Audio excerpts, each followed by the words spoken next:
Ciao a tutti e bentornati sul canale Meccanicando. Oggi affrontiamo un dubbio che tormenta molti automobilisti. In discesa, secondo voi, è meglio mettere il cambio in folle per risparmiare benzina o lasciare la marcia inserita? La risposta non è solo una questione di risparmio, ma anche di sicurezza, e vi assicuro che una volta capito il meccanismo non avrete più dubbi.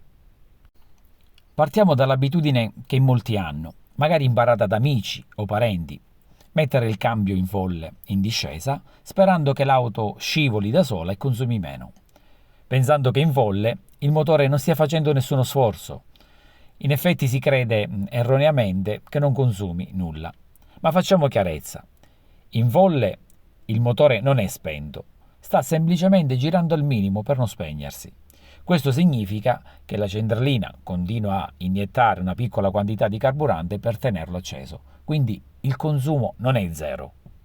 Ma il vero problema di questa pratica non è il piccolo consumo di carburante, bensì la sicurezza.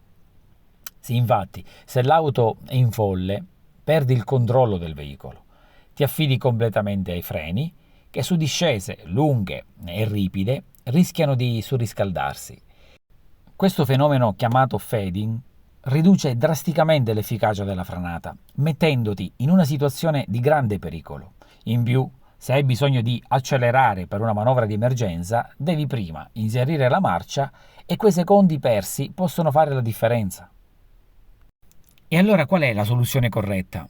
La risposta è semplice: lasciare la marcia inserita. Sì, bisogna lasciare la marcia inserita. Quindi quando sei in discesa con una marcia ingranata e togli il piede dall'acceleratore, le ruote continuano a girare e attraverso la trasmissione fanno girare anche il motore. Questo meccanismo genera quello che chiamiamo freno motore, che rallenta l'auto in modo naturale, senza che tu debba usare i freni in modo continuo. Il vantaggio però più grande è un altro. Nella maggior parte delle auto moderne dotate di iniezione elettronica, quando togli il piede dall'acceleratore, la centralina del motore capisce che non c'è bisogno di spingere e taglia completamente l'iniezione del carburante. Quindi il consumo in quel momento è esattamente zero. Per rendere l'idea, pensa che le ruote con il loro movimento fanno girare a vuoto il motore, sfruttandone l'inerzia per rallentare, e tu non consumi un solo centilitro di carburante. Qualora hai la possibilità di farlo, attraverso il tuo computer di bordo della tua auto, puoi notare che in folle il consumo istantaneo è di circa 0,5 litri su 100 km, mentre con la marcia inserita scende a zero. E se la discesa è molto lunga, che marcia dovrai usare? Allora, dovresti scegliere una marcia che ti permette di scendere a una velocità controllata senza dover usare continuamente i freni.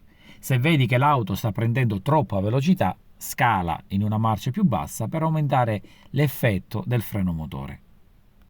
Quindi, ricapitolando, mettere in folle in discesa è pericoloso, usura i freni e fa consumare un minimo di carburante.